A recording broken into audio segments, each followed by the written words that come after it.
tomorrow at 9 a.m. Now, James Orengo, who is leading a team of lawyers representing NASA Principal Raila Odinga, will have 6 hours to argue the case challenging the re-election of President Uhuru Kenyatta during the August 8th polls.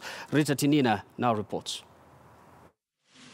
9 days after NASA Principal Raila Odinga filed his petition challenging the re-election of President Uhuru Kenyatta, the 7 judges of the highest court in the land are set to handle one of the most crucial and anticipated petitions on the Kenyan political scene. I want to seek your indulgence, all of you, that when we start,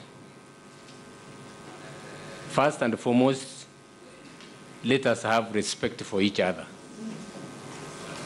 Absolute respect for each other.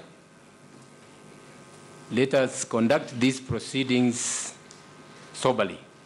With a team of more than a dozen lawyers led by James Orengo, Raila's legal team will have 6 hours to argue its case.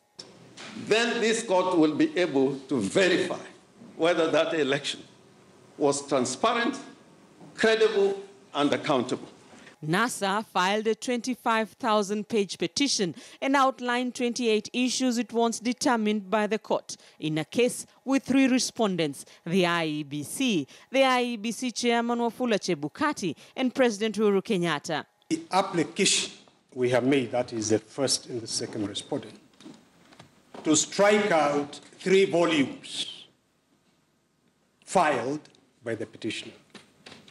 Those 3 volumes relate to evidence, additional evidence, filed outside the constitutional limit of 14 days.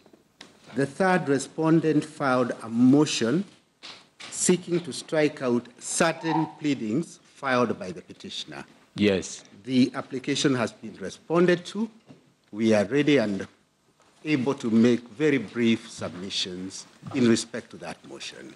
In the petitioner's list of issues, NASA is questioning, among other things, whether the presidential results on the IEBC portal reflect the actual results in Forms 34A and 34B at the time of announcement of results, whether the results show any results from ungazetted polling stations or tallying centers, which were the specific polling stations affected by the 3G or 4G network coverage, whether all the Forms 34B used in the election were similar for every constituency tallying center in design, form and format, and whether the returns showed results signed by ungazetted returning officers.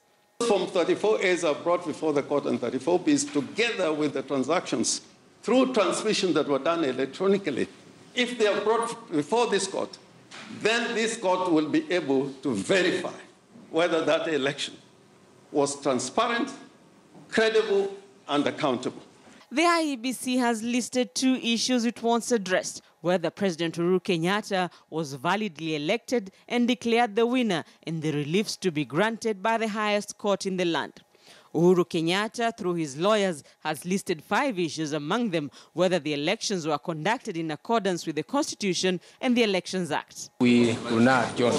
The issues raised by the petitioner and the respondents will form the basis of the deliberations before the Supreme Court gives its verdict on whether to uphold or invalidate President Uhuru Kenyatta's re-election.